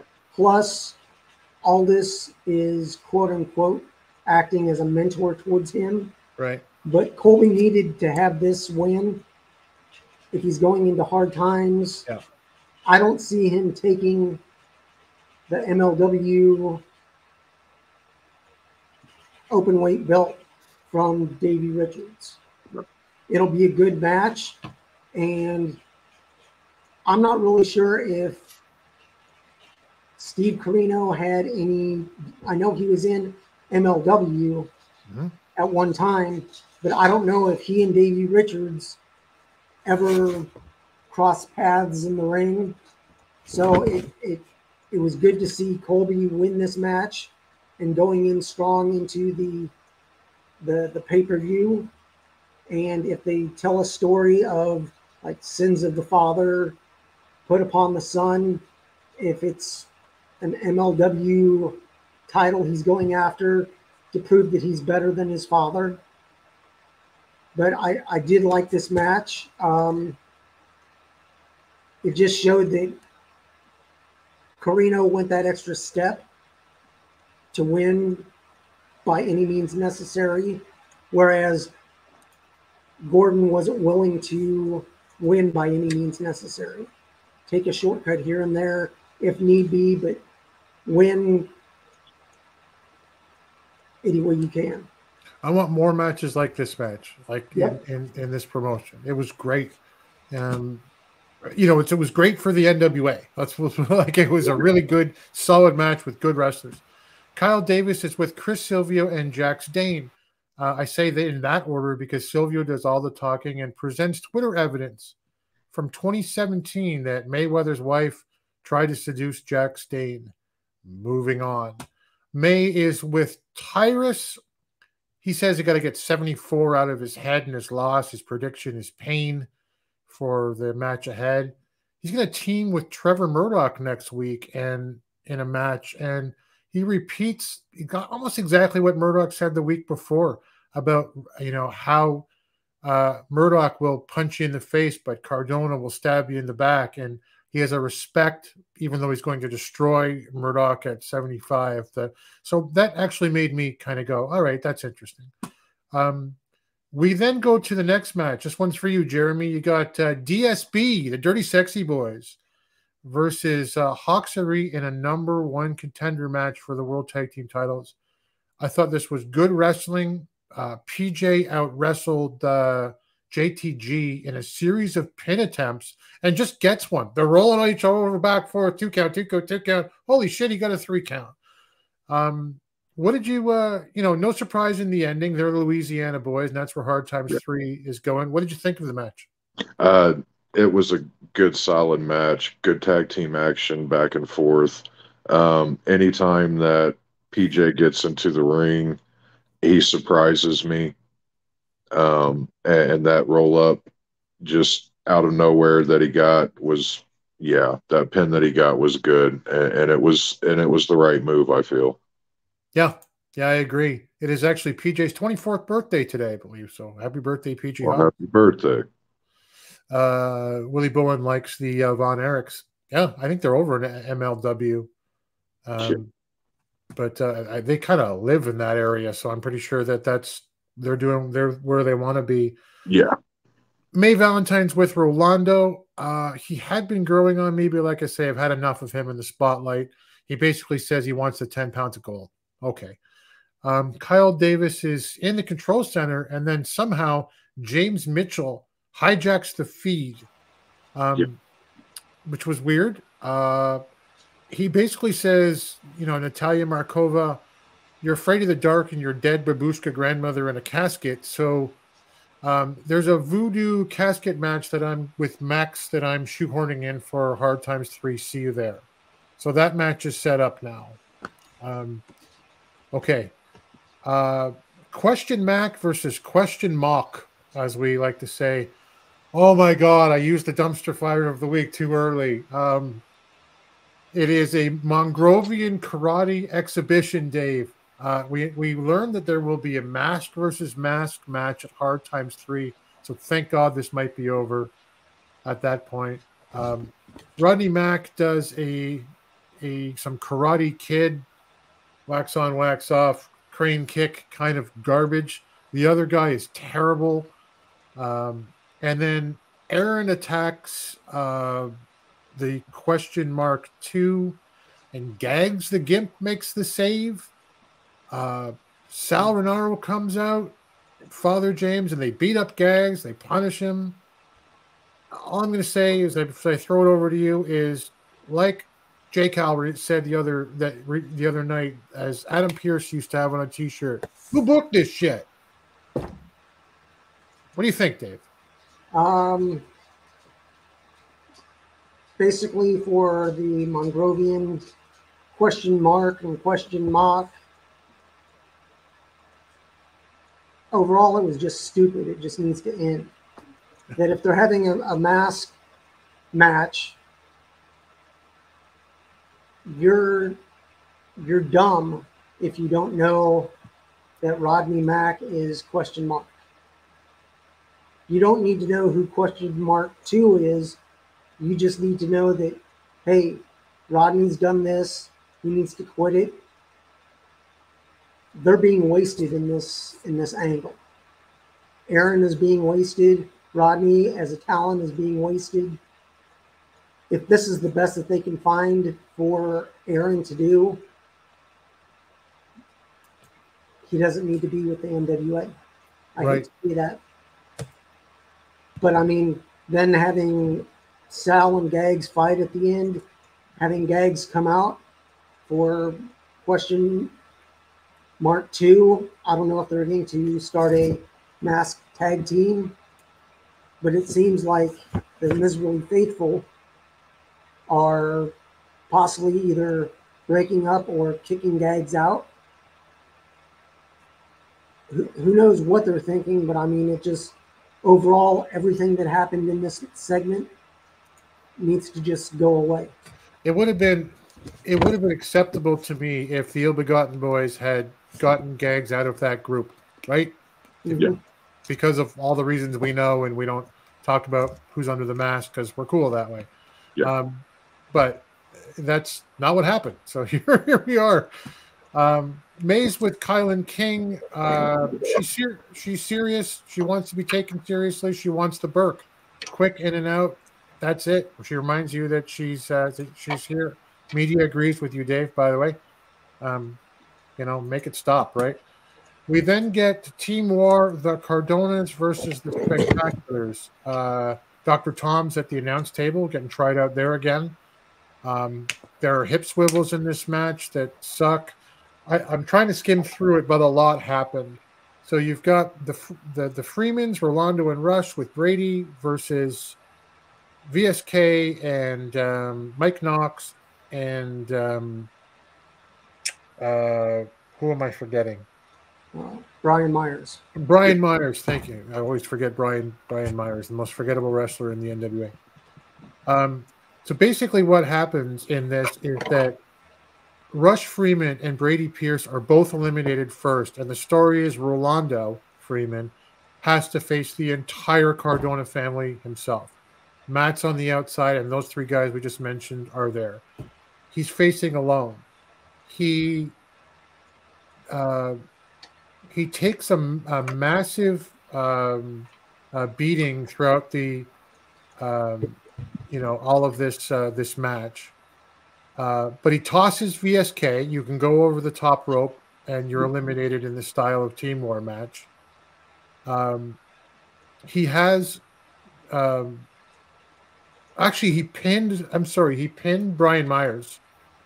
He tossed VSK over the top rope, and I'm making it sound like he did this consecutively, like one after the other. There was a long period of time. This match went very long, and he took a whole beating in this. Then he has Mike Knox beat, and Chelsea Green interferes, gives him her unprettier, and he kicks out. He kicks out after he gets pinned. Knox plays with him. He's choke slamming him. He's picking him up, and again, I know I'm supposed to skip through this match, but a lot happened. And he's going to choke slam him outside the ring, and Rolando head scissors Mike Knox over the top rope and eliminates him. Rolando wins. Rolando beats the entire Cardona family. My notes, Jeremy, were what the actual fuck? Why is he destroying your talent in the NWA? Why is he the star of the hour for the National Wrestling Alliance right now? What do you think, Jeremy?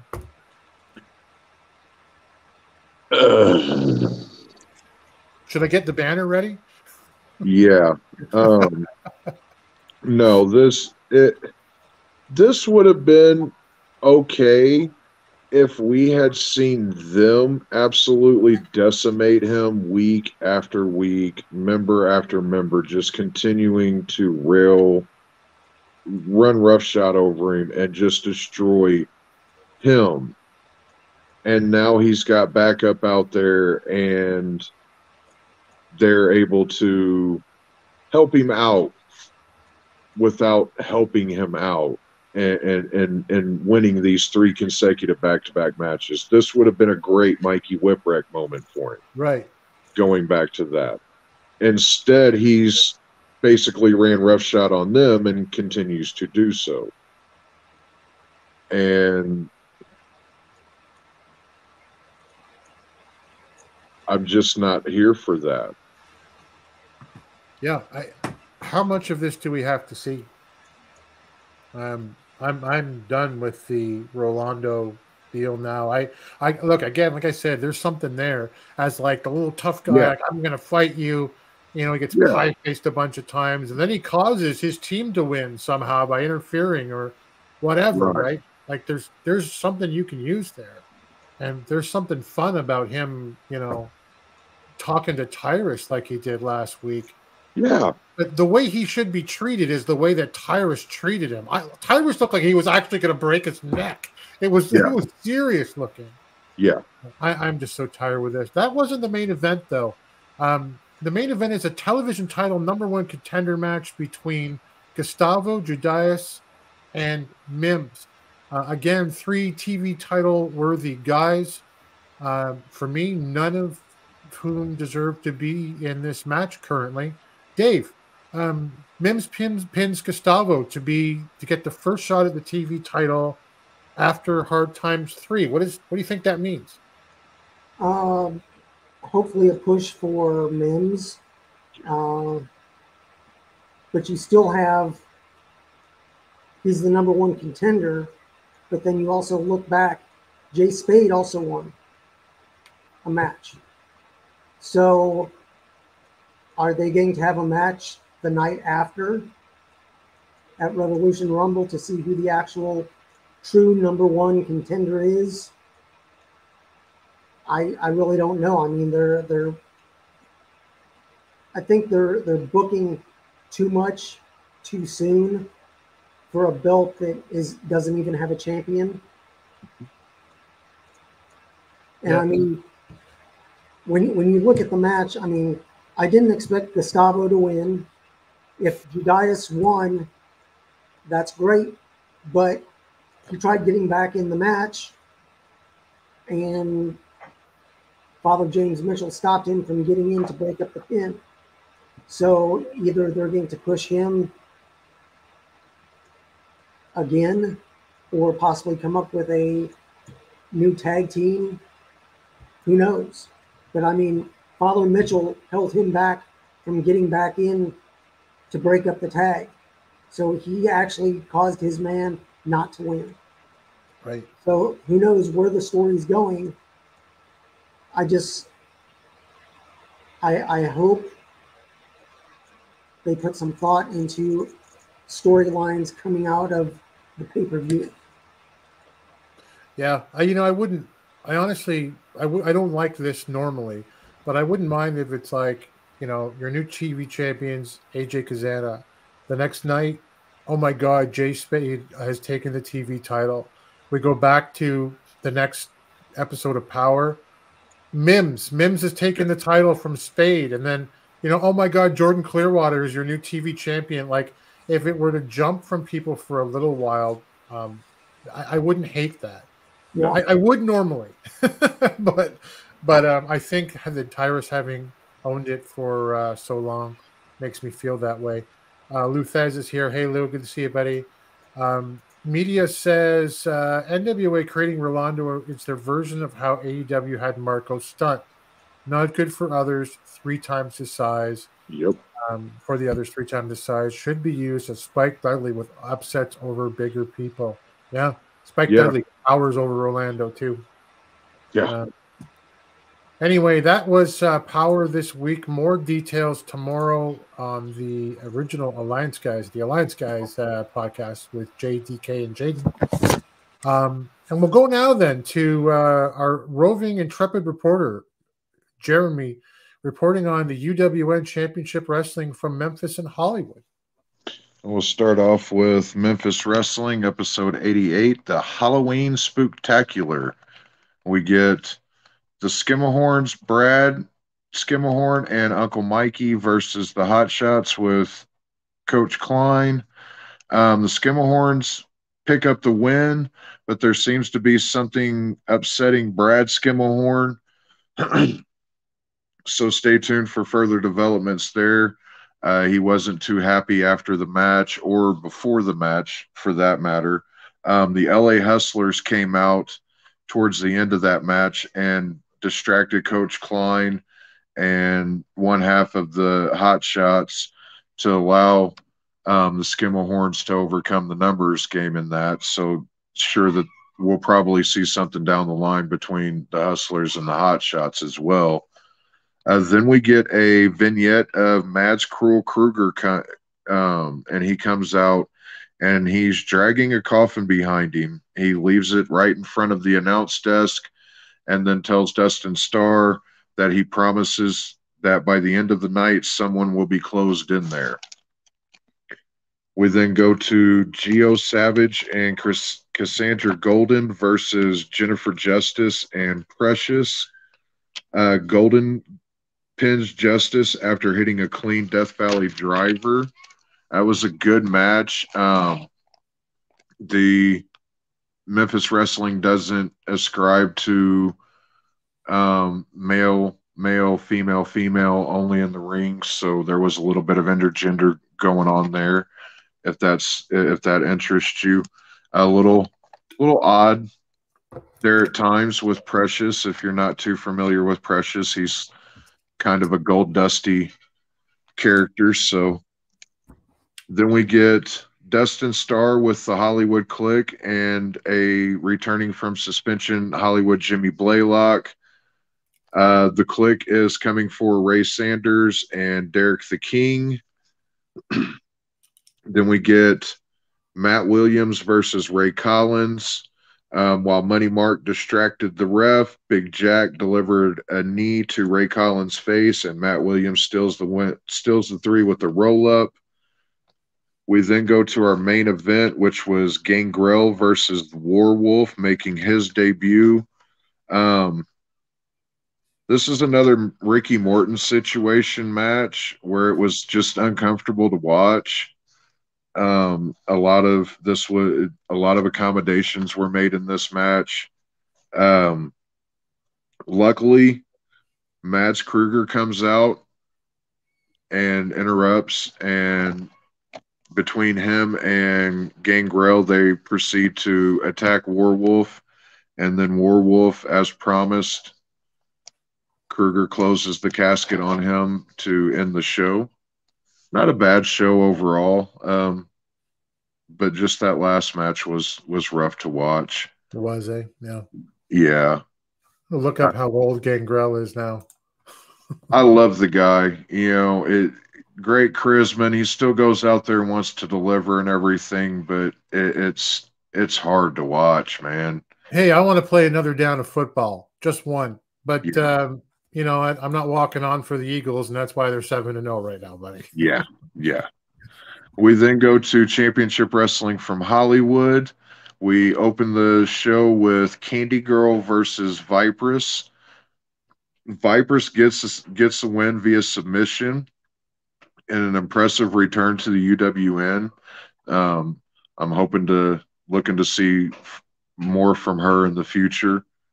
Candy Girl also recently returned back to the UWN. She had taken some time off apparently to get her master's degree, so congratulations to her on that. Nice. We then get Jack Farmer with Gangrel. Okay. Gangrel is going up against United Heritage champion Zicky Dice later on in the show. He's 53, by the way.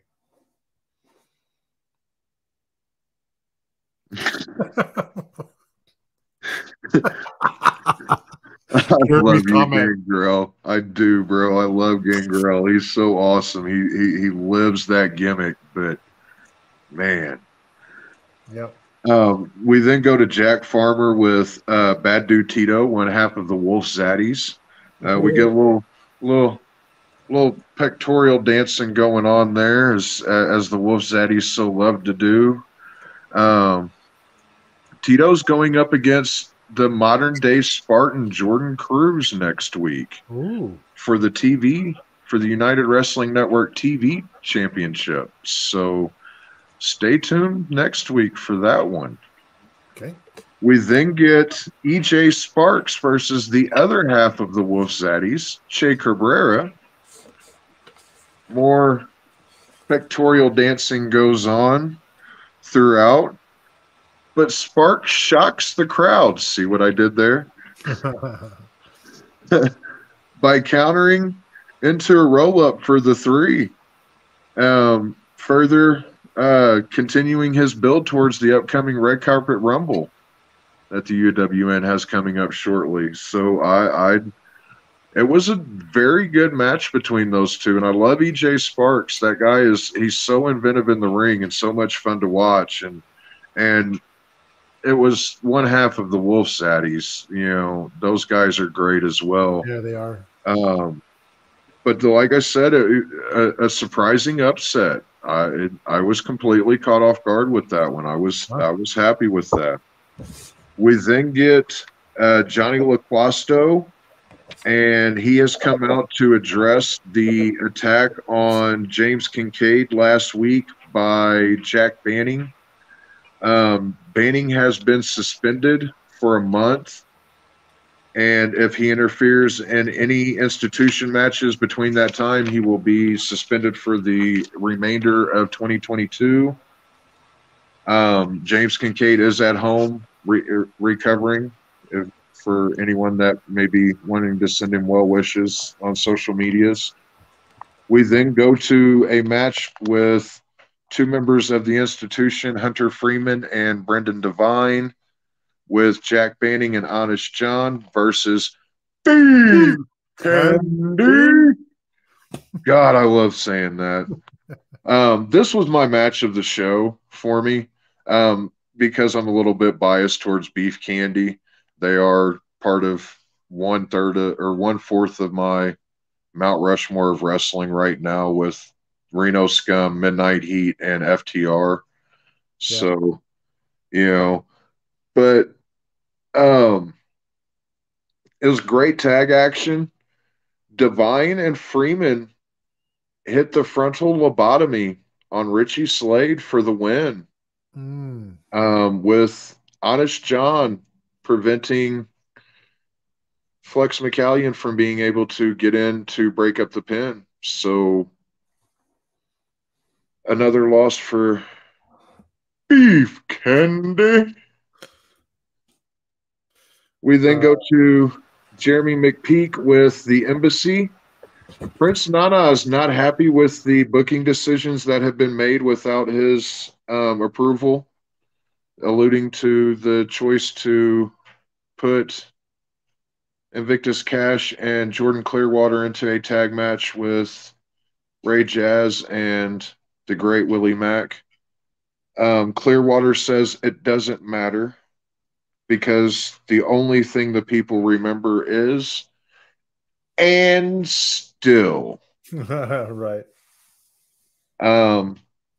Tonight, though, the focus is on their new monster in Talos, which is the guy that I couldn't remember who his name was last week, and that's because he hadn't been introduced yet, I don't think. Oh. So his name is Talos, and he is a 7-foot monster of a man who we immediately go into a match with between him with Prince Nana and Jason Levi. Talos is 7 foot tall. Jason Levi is not even close. Talos locks in the claw and proceeds to slam and cover a lifeless Jason Levi, and that's the match. I looked down. I was writing down who was in the match, and I looked up, and he had the claw locked in, scooped him up under, and then slammed him down. It was done. We then go to Jack Farmer with Outlandish Zicky Dice.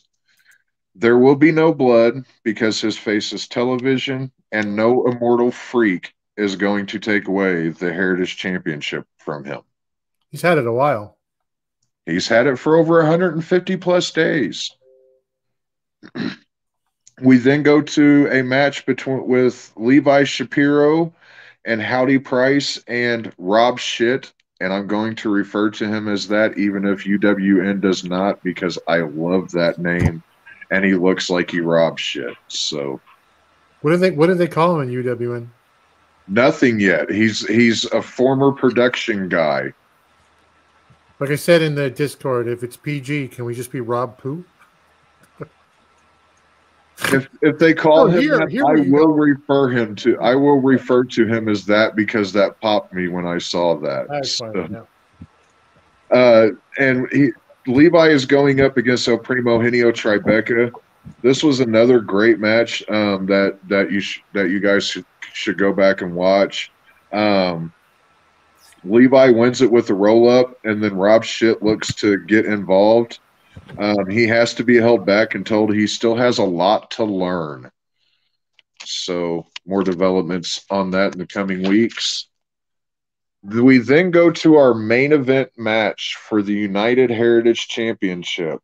Gangrel versus the champion, Outlandish Zicky Dice. Zicky won. Thank you. Tune in next week for my UWN Memphis Wrestling recaps. Y'all have a great week.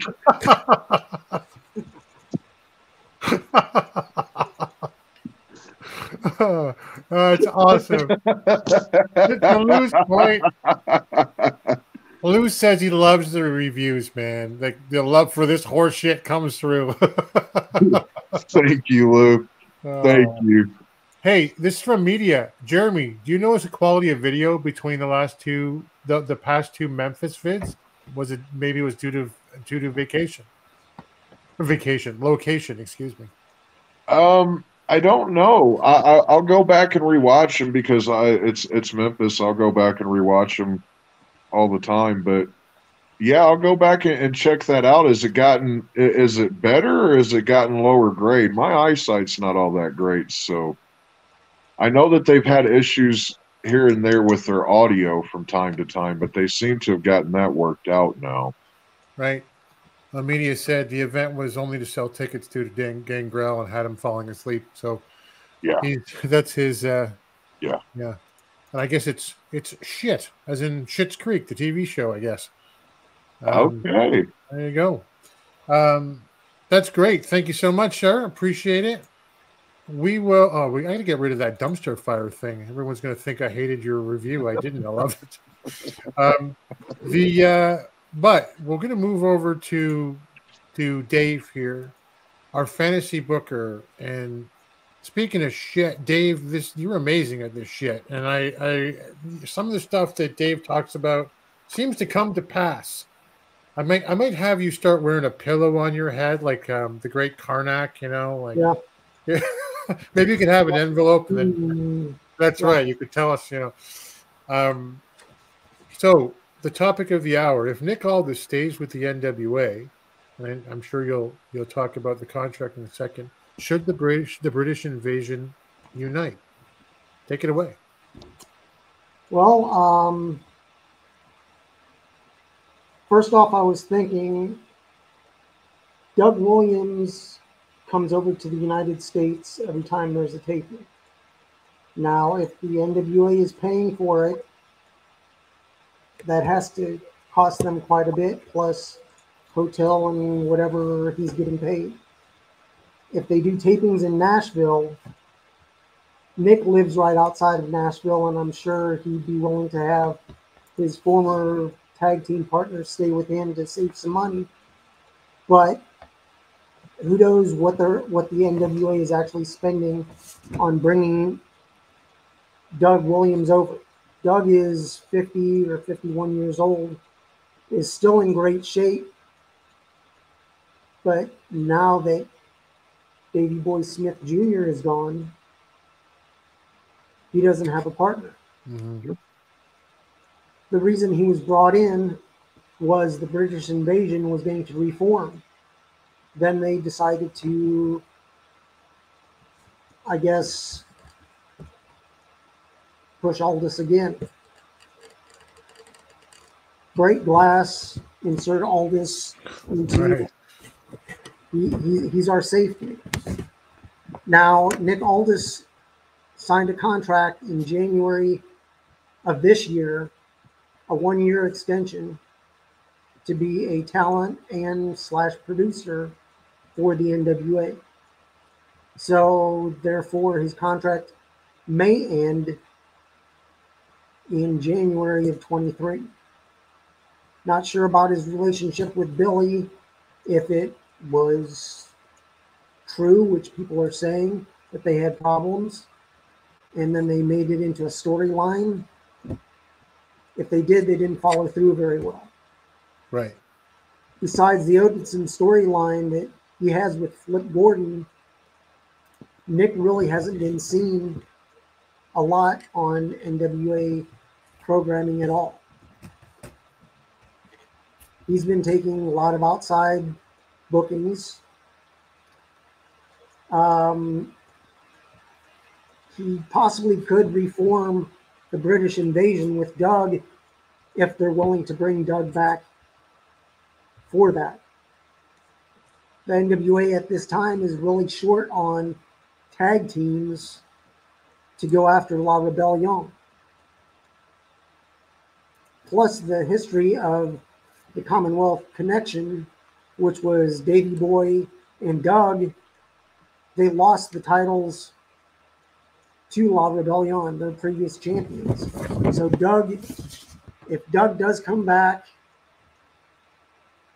either go with reformation, or Doug actually does a turn on Nick, that you weren't there, you went to do your thing and not do our thing, and my partner ended up flaking and we lost. So there's several storylines that you could come up with But the only reason I'm saying is reform the British invasion. The NWA isn't short on tag teams. They're short on quality tag teams. They have quite a few, but they haven't been built up. Granted, Hard Times 3 is taking place in New Orleans, so I understand Hawks Airy. It's their hometown. It'll be a good match. If they win, great. If not, they'll still get a pat on the back that they're doing good. But they need to beef up the world tag team scene. I mean, right now, for the U.S. tag titles against the Fixers, you have the Spectaculars. You could go with the Country Gentlemen if AJ doesn't win the TV title. You have the Obligaten. You have the Now. And if Clearwater wins the TV title, Marche's left without a partner. So if Marche and possibly JTG could team up, or if Black G's and Marche team up, you have some tag teams. But like the Dirty Sexy Boys, if Dango returns, they could be moved up, being that they just recently lost to Hawks Airy. But Dango has also been featured on Impact over the last couple of weeks. So who knows if he's going back to Impact or if he's possibly headed back to the WWE, being that Breezango could reform to help out in NXT. Tyler Breeze was just brought back about, I'd say, 6 weeks ago. So who knows? They're bringing back quite a few of the talents. And a job is a job.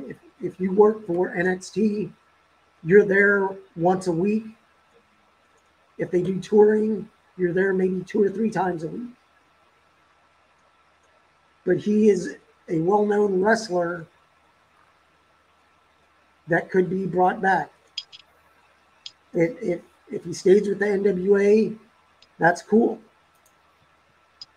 But I do feel that Nick, his best route would be going the tag team division with Doug, because right now there's not a lot of upper level teams. Plus, it's another chance for going for gold, and he doesn't have to really deal with going after Trevor or dealing with Matt Cardona or dealing with the 10 pounds of gold at this time. He's never been a tag champ in the NWA. If he's going to stay, I say possibly put the belts on him. If he's not going to stay, all he does is up the stock of the current champions in that they've beaten a former world champion. Yeah. Yeah. That's a good call. I wonder if, building the tag division is enough for Nick. His name's still on the executive producer credits for the NWA. Mm-hmm. Media agrees with everything you're saying, but Lou had said if he isn't in Impact by March, I'd be shocked. For me, I wouldn't be shocked if he were headed over to the Big Evil. Like, Hunter's got to be looking at Nick, who, like, let's face it, as much as we all kind of go, we get tired of Nick, all this. He's the best piece of talent in the NWA. Yeah. Yeah. And I don't think that's even really debatable. And he'd have to be on board with reforming that tag team and getting some of these guys here. Interestingly enough, he won the Stu Hart Heritage Championship from Harry Smith just this past week. Oh, wow. In Victoria, British Columbia. And it was a match that Bret Hart called them up and said, would you take this, this would be great and we could have some fun. And he did it because, he loves everything about Bret Hart. And in the article that I read that he'd been quoted in. And so, there's a connection to Harry that's still there. And there is that whole independent scene, but I would love to see them come back, but you've got to build that whole division up. I think if Nick's going to be part of the British invasion, there's got to be a serious, pair of guys on the other side of the ring from him. But that's incredibly interesting stuff, and I think you're right. I think that's the way for all this back to the NWA. Staying in the NWA, rather, not really back in the NWA. So thank you very much for that. We're going to kill the show here at the almost 2-hour mark for a 1-hour show. I got to stop saying that. It's what it is. What it is. Here we are on Twitter. Tell us where you guys can be found on the socials, guys, beyond what's below here. Jeremy? You can find me over on Twitter at HJWOTS. With MLW making its return, I will probably be doing a recap show over on my YouTube channel, Wrestling with the MMA, on Friday evenings. That's pending. I'll give you more updates next week on that and moving forward. Wonderful. I'm going to go sign up there right now to your Twitter page if I haven't already. Dave? You can find me at Dave Scooby on both Instagram and Twitter. And Jeremy, I'll be very interested in the MLW. Just went to their show on Sunday. Got some good photos and sent them Jeremy's way. If you guys have a chance, MLW has a little bit of everything for everybody. Yes. If you like the lucha style, I really don't get into a lot of the high flying stuff, but I mean, what they do is amazing. Yeah. Then you have your bigger guys.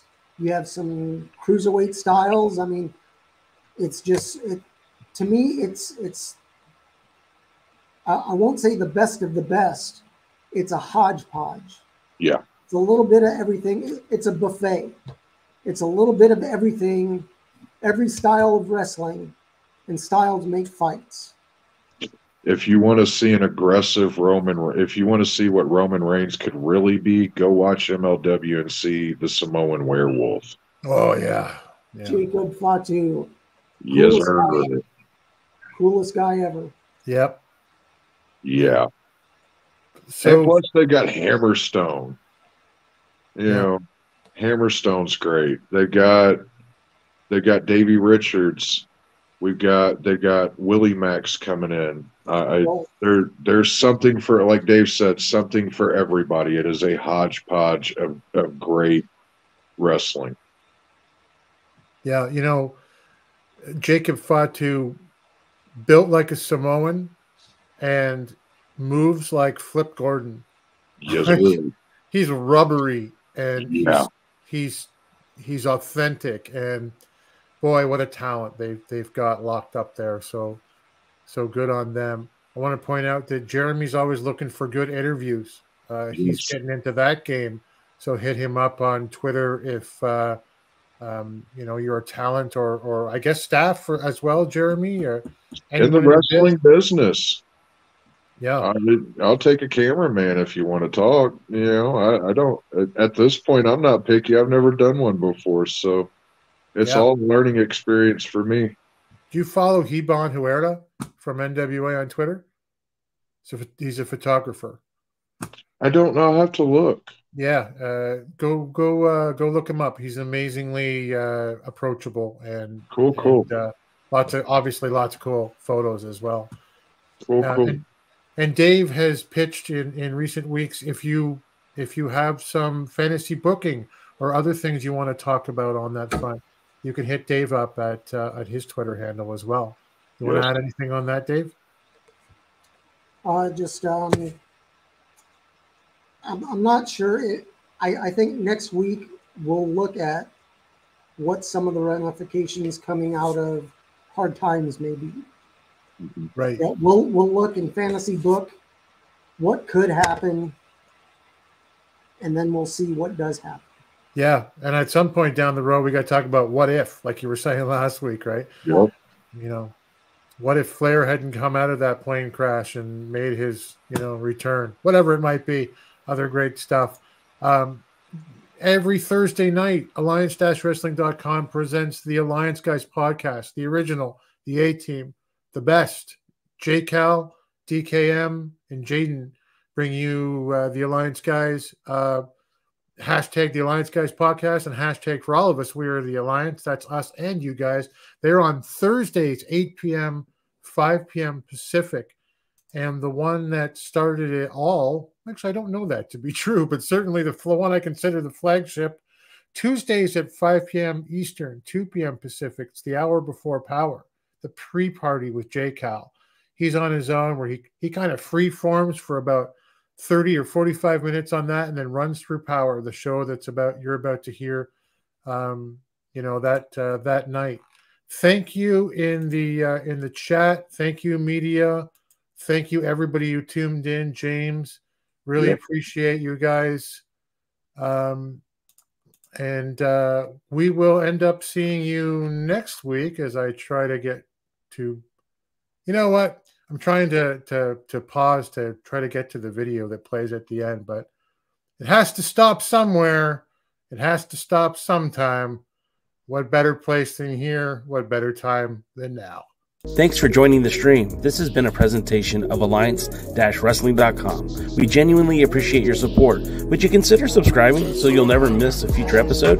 I'd also like to remind you we do a live stream every Tuesday at 5 p.m. before NWA Power. You can find us on social media at The Alliance Blog. And until next time, we are The Alliance.